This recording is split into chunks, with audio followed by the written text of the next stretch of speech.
2023 അവസാനിക്കാൻ ഇനി ദിവസങ്ങൾ മാത്രം ബാക്കി നിൽക്കെ പോയ വർഷം മലയാള സിനിമയുടെ മുഖമായി മാറിയത് മലയാളത്തിന്റെ മഹാനടൻ മമ്മൂട്ടി തന്നെയാണ്. മമ്മൂട്ടിക്ക് തുടർച്ചയായ വിജയങ്ങൾ സമ്മാനിച്ച വർഷമാണ് 2023. മമ്മൂട്ടിയുടെ പ്രകടനത്തിനെക്കുറിച്ച് മലയാളത്തിന് പുറത്തും ഇപ്പോൾ ചർച്ചയാവുന്നുണ്ട്. അതുകൊണ്ട് തന്നെയാണ് തെന്നിന്ത്യയിലെ യഥാർത്ഥ സൂപ്പർ സ്റ്റാർ മമ്മൂട്ടിയാണെന്ന് ജ്യോതിക പറഞ്ഞപ്പോൾ സിദ്ധാർത്ഥും അതിനെ പിന്തുണച്ചത്. കാതൽ എന്ന സിനിമയിൽ ഒരുമിച്ച് അഭിനയിക്കുന്ന അവസരത്തിൽ ജ്യോതിക തന്നെ മമ്മൂട്ടിയോട് ചോദിച്ചിരുന്നു എങ്ങനെയാണ് ഇങ്ങനെയൊരു റോൾ സെലക്ട് ചെയ്യാൻ തീരുമാനിച്ചതെന്ന്. ഇതിന് അദ്ദേഹം പറഞ്ഞ മറുപടിയാണ് ജ്യോതികയെ അമ്പരിപ്പിച്ചു കളഞ്ഞത്. ആരാണ് യഥാർത്ഥ നായകൻ? പ്രശ്നങ്ങളെ പരിഹരിച്ച് വിടവുകളെ നികത്താൻ കഴിയുന്ന ഒരാളാകണം യഥാർത്ഥ നായകൻ.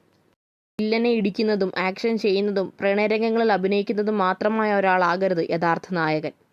ഇതാണ് മമ്മൂട്ടി ജ്യോതികയ്ക്ക് നൽകിയ മറുപടി. ഇങ്ങനെ ഒരു കഥാപാത്രം ചെയ്യാൻ മമ്മൂട്ടി കാണിച്ച ധൈര്യം സമ്മതിക്കണമെന്ന് സിദ്ധാർത്ഥും കൂട്ടിച്ചേർത്തു. സിനിമാ ലോകത്തെ ജെനുവിൻ വിശേഷങ്ങൾ അറിയുന്നതിന് ഈ ചാനൽ മറക്കാതെ സബ്സ്ക്രൈബ് ചെയ്യണം.